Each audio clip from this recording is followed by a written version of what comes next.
কি গো, কতদিন হয়ে গেল তোমাদের রাজসভা বন্ধ? হ্যাঁ, আচ্ছা, মহারাজ যদি বেতন দিতে না পারেন তাহলে রাজসভা খোলা রেখে কি লাভ বলো তো? বলি বাড়িতে যা চাল আছে সপ্তাহের বেশি আর রান্না হবে না কিন্তু। হ্যাঁ, সেই জন্যই তো হিসেব করছি। বাড়িতে অপ্রয়োজনীয় যা যা জিনিসপত্র আছে সেসব বেচে দেব। আর বেচার মতো কিছুই নেই গো। দেখো, তুমি সব সময় আমার পরেই খাও, তাই আমাদের একটা করে থালা বাটি বেচে দিলে তো কোনো সমস্যা নেই গিন্নি। এই তোমার মাথা না কাজ করছে না। যাও বাইরে ঘুরে এসো, পারলে বাজার থেকে ধার করে হলেও একটু চাল নিয়ে এসো। দেখি যদি কোনো সহৃদয় ব্যক্তি চাল দেয়। না গোপাল দাদা, বাজারের অবস্থা খুব খারাপ, আর আমি ধারে বিক্রি করছি না। আরে আমি কোনোদিন তোমার একানাও বাকি রেখেছি বলো?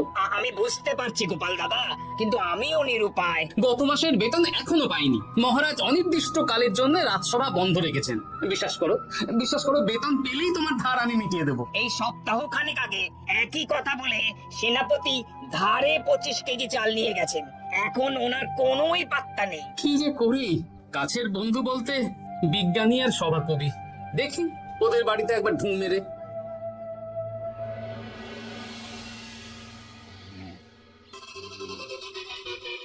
কৃষ্ণনগর কৃষ্ণনগর শূন্য। হ্যাঁ, এবারে একটা মোহরও নেই। জাহাপানা সর্বনাশ হয়ে গেছে। কি বলো? পালে পাক করেছে নাকি? ঘুমে 12টা বাজিয়ে দিলে।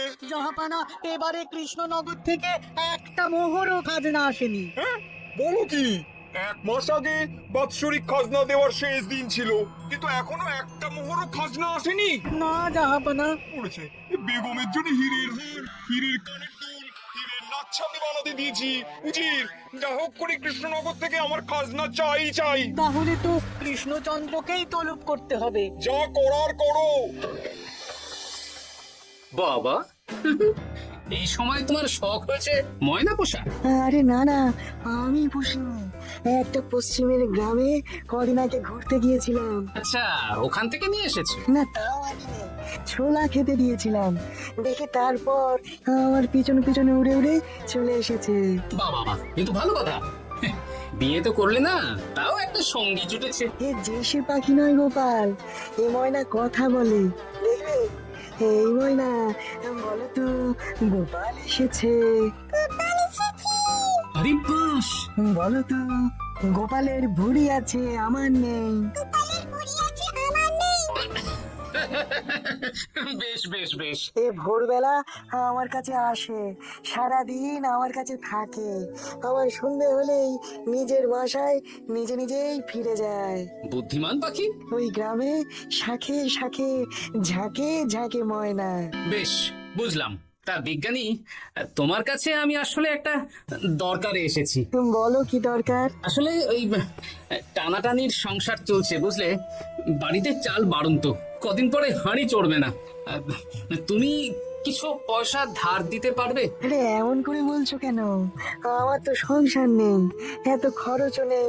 তুমি বাড়ি যাও, আমি 2 বস্তা চাল পাঠিয়ে দেব। ধন্যবাদ বিজ্ঞানী, তোমার মতো বন্ধু পাওয়া মুশকিল।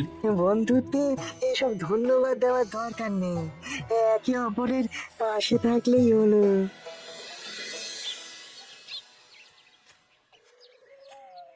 কি গো, খালি হাতে ঢুকছো যে? বিজ্ঞানী আমাদের 2 বস্তা চাল পাঠাবে, তাই কিছুটা হলেও চিন্তা কমলো, বুঝলে? ওমা, এই তো সারা বাজার ঘুরে তো ধারে চাল পেলাম না, অগত্যা বিজ্ঞানীর বাড়ি গেলাম। উনি সত্যি তোমার বন্ধু? হ্যাঁ গিন্নি, জানি না কতদিন আমাদের রাজসভার সমস্যাটা চলবে। দেখি অন্য কোনো কাজে লাগতে হবে, বুঝলে? এই দেখো দেখো, যা করে তাড়াতাড়ি করো, এভাবে তো আর চলতে পারে না গো। কি নবাব বাহাদুর আমাকে ডাকছেন? হ্যাঁ, জাহাপনা আপনার উপরে রেগে আছেন। অতি সত্বর আপনাকে দেখা করতে বলেছেন। এবারে চাষাবাদের মন্দার কারণে রাজস্ব আদায় তেমন ভালো হয়নি, তাই খাজনা পাঠাতে পারিনি। আর কিছুদিন অপেক্ষা করতে বলুন, আমি ঠিক খাজনা পাঠিয়ে দেব। এখন ওর খাজনা নিয়ে কথা বলবেন কিনা জানি না। আপনাকে নবাব এই আদেশ পাঠিয়েছেন, আপনি 2 দিনের মধ্যে নবাব বাহাদুরের সাথে দেখা করবেন। আচ্ছা ঠিক আছে।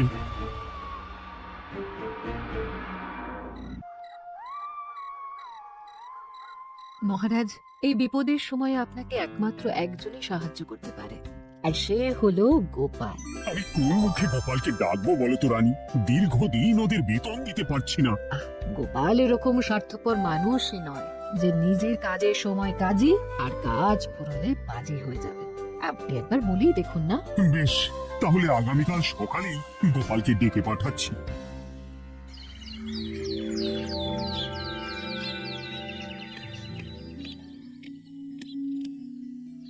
আসতে পারি মহারাজ? হ্যাঁ গোপাল, এসো এসো।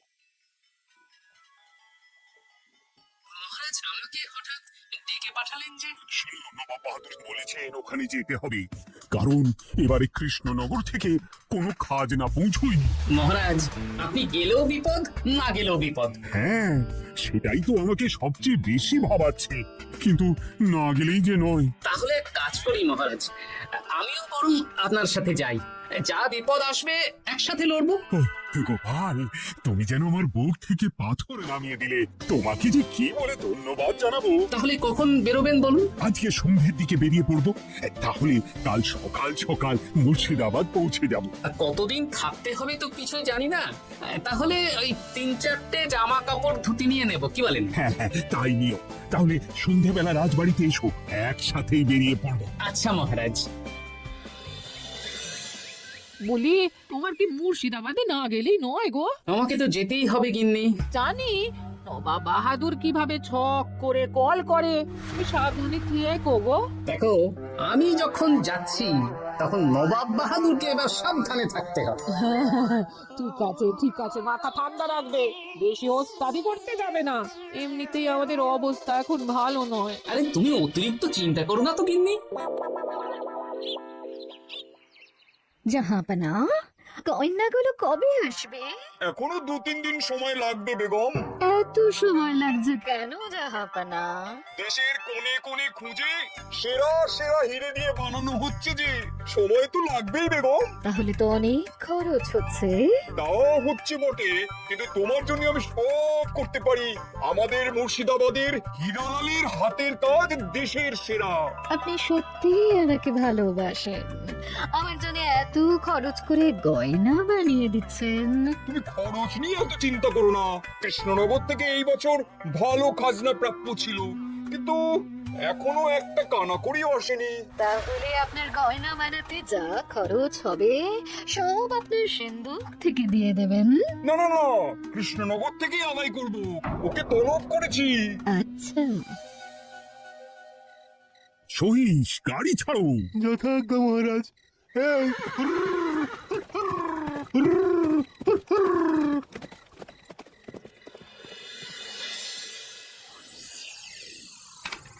এত রাতে আবার কে এলো রে বাবা? খুলছে খুলছে।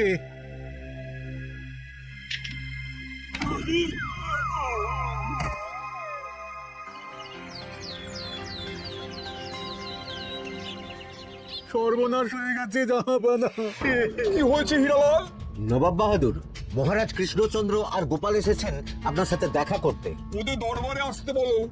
হ্যাঁ, এবার বলো হীরালাল, কি হয়েছে? তোমার মাথায় পট্টি কেন? জাহাপানা, গত রাতে আমার সর্বস্ব লুট হয়ে গেছে। বলো কি হীরালাল?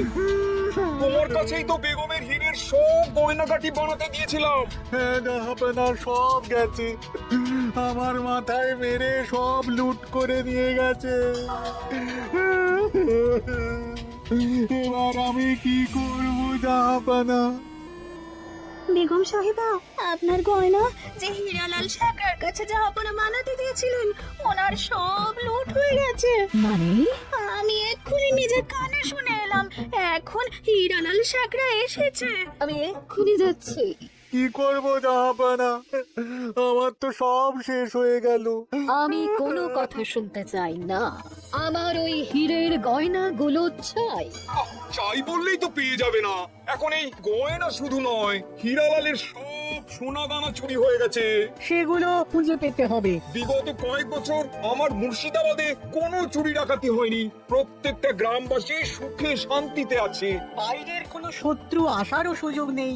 গ্রামের সীমানায় দিন রাত প্রহরী থাকে। যদি এসেও থাকে পালাতে পারবে না। এবারে তাহলে চোরটা কে বুঝবো কি করে?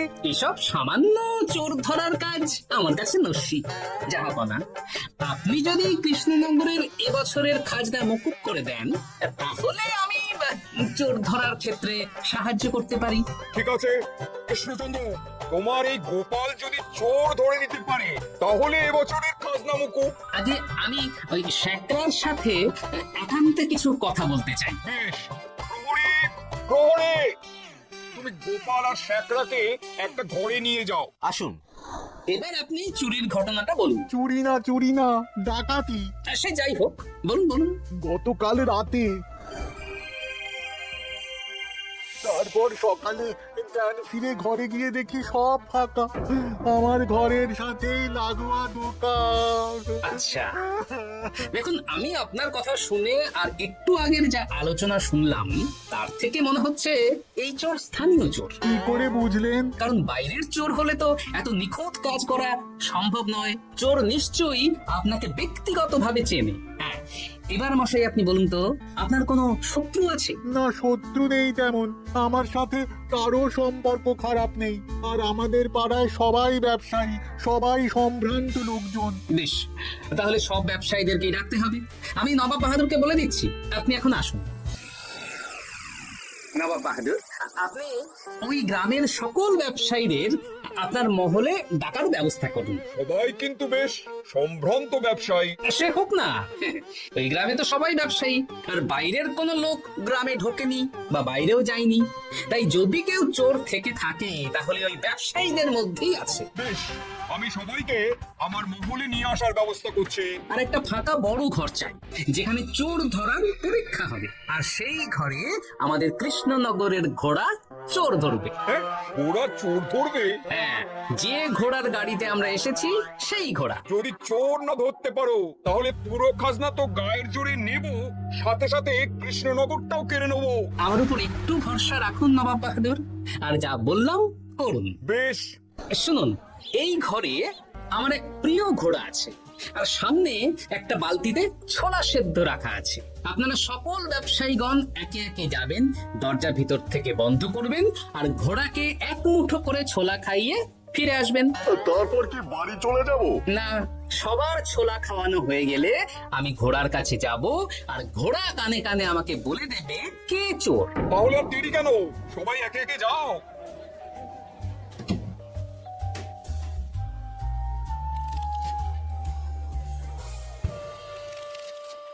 কি করি যদি ঘোড়া সত্যি সত্যি বুঝে যায়? ছোলা খাওয়াবোই না। ব্যাস, ছোলা খাওয়ানো হয়ে গেল। এবার এবার গোপাল বলো তো কে চোর? দাঁড়ান, ঘোড়ার মুখের কথা শুনে আসি। আমি বলে দিচ্ছি জাহাপানা, গোপাল এসব মশকরা করছে, সব মশকরা। ঘোড়া বলে দিয়েছে কে চোর। বলো গোপাল, কে চোর? তার আগে সকল ব্যবসায়ীর হাত দেখে আমি পরীক্ষা করতে চাই। সে দেখো, কিন্তু বলো কে চোর? দেখি দেখি, না দেখি আপনারটা, না আপনিও না, না আপনিও না। একই মশাই, চুরিটা তো আপনিই করেছেন, আপনিই চোর। কি উল্টো পাল্টা কথা বলছেন? আমি চুরি করিনি। হ্যাঁ, আপনিই চুরি করেছেন, তাই ভয়ে ঘোড়াকে ছোলা খাওয়াননি। কারণ আমি ছোলার মধ্যে রান্নার হলুদ গুঁড়ো মিশিয়ে রেখেছিলাম, তাই যারা যারা ঘোড়াকে ছোলা খাইয়েছেন সবার হাতেই হলুদ রং লেগে আছে। শুধু ওর হাতে নেই। ভাই, শেষে তুই, তোর মনে মনে এত হিংসা? ভাই মানে? আরে ও তো আমার খুড়তো ভাই পান্নালাল, ওরও সোনা গয়নার ব্যবসা। ব্যাস, এবার তাহলে বলেই দিন পুরো ব্যাপারটা, কারণ এখান থেকে পালানোর কোনো পথ নেই। ভুল হয়ে গেছে যাবো না। আমার দাদা আমার থেকে অনেক বেশি রোজগার করতো, তাই আমার মনে মনে হিংসে ছিল। তারপর বেগম সাহেব আর হীরের গয়না বানানোর এত বড় বায়না পেল। এই হিংসা আরো বেড়ে গেল।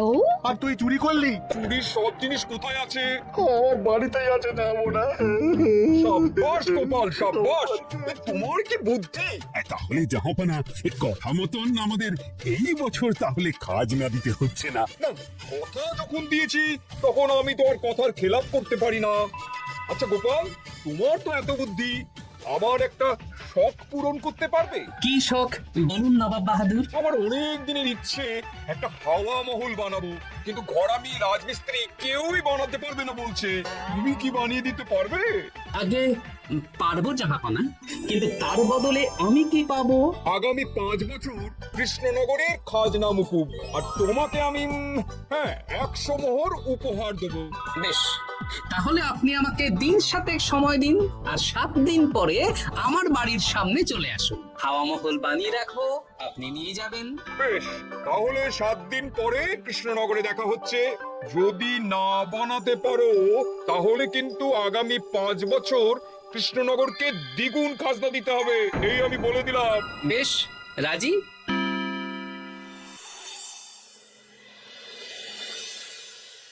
বেশ তো বড় মুখ করে বলে দিলে হাওয়া মহল বানাবে। রাজি রাজি। এবার যদি না বানাতে পারো সব তো উল্টে যাবে। আপনি চিন্তা করবেন না মহারাজ, নবাব বাহাদুর আমাকে প্যাচে ফেলতে চেয়েছেন, তাই আমিও ওনাকে ঘুর প্যাচ দেব।